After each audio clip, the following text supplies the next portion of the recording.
If you just focus on removing bad habits, the more you will fall into bad habits.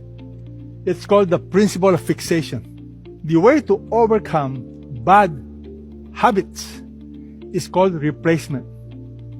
And how do you replace bad habits? You must now understand the principle of trigger. Every habit, especially bad habit, has a trigger.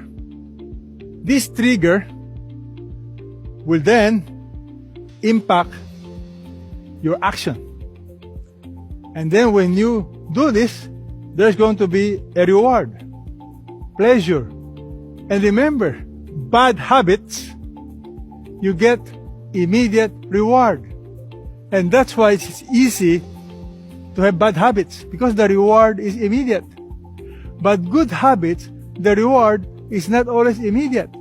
However, the rewards of good habit is long-term.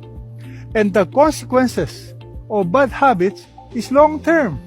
The rewards of good habit may not be immediate, but sooner or later, you'll reap the benefit.